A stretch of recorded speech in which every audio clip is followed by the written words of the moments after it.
Pois é, no Brasil, o mercado de ensino de idiomas está simplesmente explodindo. Mas olha, a gente não está falando só de sala de aula e aplicativo, não. O que vamos desvendar aqui é todo um universo que é movido por sonhos, por muita ambição e, claro, por cifras bilionárias. E essa citação, ela é simplesmente perfeita para começar. Ela já entrega de cara o grande paradoxo do Brasil.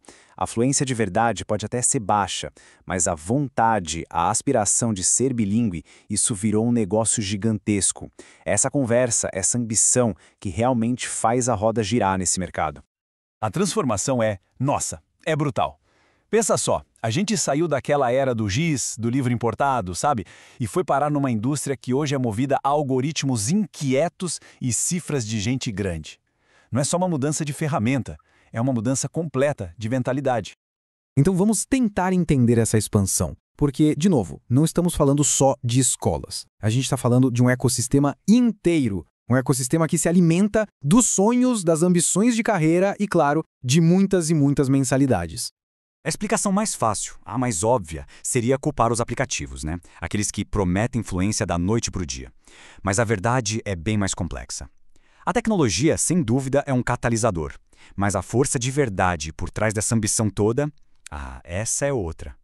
Agora, vamos para os números, porque eles contam uma história poderosa. E por trás de cada porcentagem, de cada vírgula, existe uma baita narrativa sobre ambição social e sobre essa busca por um lugar num mundo cada vez mais globalizado. E o tamanho desse mercado? Bom, mais de 14 bilhões de reais.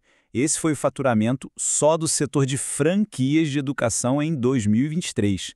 E as escolas de idiomas foram as grandes protagonistas. É um número que dá a dimensão, né? Da força econômica que está por trás desse sonho todo. E não dá para pensar que é um mercado estagnado, viu? Pelo contrário.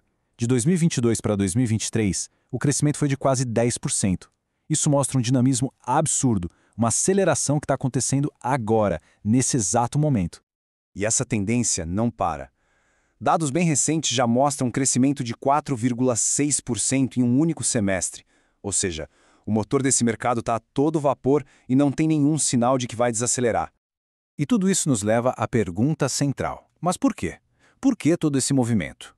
A resposta é que ser bilíngue deixou de ser só uma habilidade. Hoje no Brasil é uma forma de capital cultural.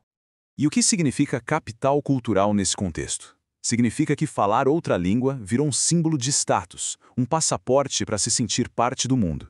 E talvez o mais importante, funciona como uma espécie de senha, sabe? Que abre portas para todo tipo de oportunidade, profissional e pessoal. E nesse cenário, claro, os pilares foram construídos por gigantes, as escolas tradicionais.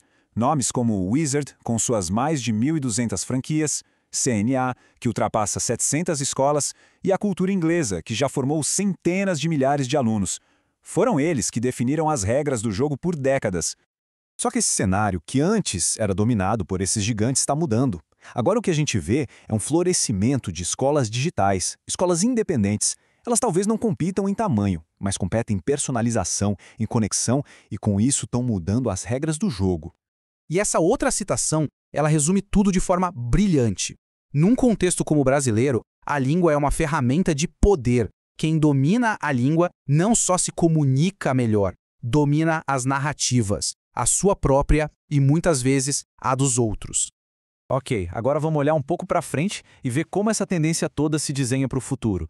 A projeção é que a tecnologia vai acelerar ainda mais esse boom e o horizonte é bem claro, 2030. A previsão é ousada, para dizer o mínimo. O mercado de idiomas deve dobrar de volume no Brasil até 2030. Isso mesmo, dobrar. Isso dá uma dimensão da oportunidade e da transformação que ainda está por vir. E o que vai puxar esse crescimento todo? Basicamente, dois fatores principais. O primeiro, a digitalização, com plataformas híbridas e escolas que já nasceram digitais dominando o cenário. E o segundo é a necessidade profissional, essa demanda constante por atualização num mundo que, convenhamos, não tem mais fronteiras. Para a gente fechar essa análise, vamos a uma reflexão final, inspirada em ninguém menos que Machado de Assis. Porque no meio de tantas promessas, de tanto marketing, uma pergunta se torna inevitável. Então, a pergunta que fica é: com todo esse marketing focado em influência rápida, em sucesso garantido, será que a gente está realmente aprendendo a língua? Ou será que o que a gente está comprando, na verdade, é a ilusão do que ela promete?